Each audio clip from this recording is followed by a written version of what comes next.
അപ്പോൾ വരൂ നമുക്ക് സിമ്പിളായിട്ടൊരു ജേർണലിങ് ചെയ്യാം. പുറത്തു നിന്ന് വാങ്ങിച്ച സപ്ലൈസ് വെച്ചിട്ട് നമുക്ക് ജേർണലിങ് ചെയ്യാം. ഹോം മെയ്ഡ് സപ്ലൈസ് വെച്ചിട്ട് നമുക്ക് ജേർണലിങ് ചെയ്യാം. ഇതൊന്നും ഇല്ലെങ്കിൽ ഹോം മെയ്ഡായിട്ട് ചെയ്യാൻ മടിയാണെങ്കിൽ അങ്ങനെയുള്ളവർക്ക് ഈ ഒരു വീഡിയോ ഹെൽപ്ഫുൾ ആവുമെന്ന് വിചാരിക്കുന്നു.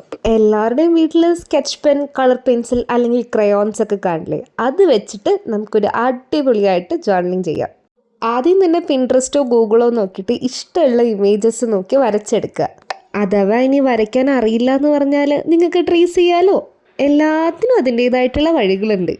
അപ്പോൾ ഇഷ്ടപ്പെട്ട ഇമേജസ് ഒക്കെ വരച്ചെടുക്കുക, അത് ഔട്ട്ലൈൻ ചെയ്യുക, നല്ല ക്യൂട്ട് കളേഴ്സ് വെച്ചിട്ട് അത് കളർ ചെയ്തെടുക്കുക. അപ്പോൾ തന്നെ ഒരു ലുക്കൊക്കെ ആയിട്ട് അങ്ങോട്ട് വരും. പിന്നെ എന്തൊക്കെയാണ് മനസ്സിൽ വരുന്നത് അല്ലെങ്കിൽ വിശേഷങ്ങൾ എഴുതി കൊടുക്കുക. അത്രയേ ഉള്ളൂ. ഇത്രയും സിമ്പിളായിട്ട് ഇനി ജേർണൽ ചെയ്യാൻ പറ്റുമെന്ന് ചോദിച്ചാൽ എനിക്കറിയില്ല. പിന്നെ ഞാൻ ഈ എഴുതുന്ന ആരും കഷ്ടപ്പെട്ട് വായിക്കാനൊന്നും നിൽക്കണ്ട. എന്തിനാ വെറുതെ ഇതൊക്കെ എൻ്റെ മനസ്സിൽ വരുന്നത് എഴുതുന്നതേ ഉള്ളൂ. അപ്പോൾ ഇഷ്ടപ്പെട്ടാലും നിങ്ങൾ എന്നോട് പറയാൻ മറക്കണ്ട. പിന്നെ ഒരു ലൈക്കും സബ്സ്ക്രൈബും മസ്റ്റാണല്ലോ, അതും കൂടി അങ്ങോട്ട് ചെയ്യാം. ഇന്നലെ നമ്മുടെ ഒരു സബ്സ്ക്രൈബർ കുട്ടി എന്നോട് പേര് പറയുമെന്ന് ചോദിച്ചിട്ടുണ്ടായിരുന്നു.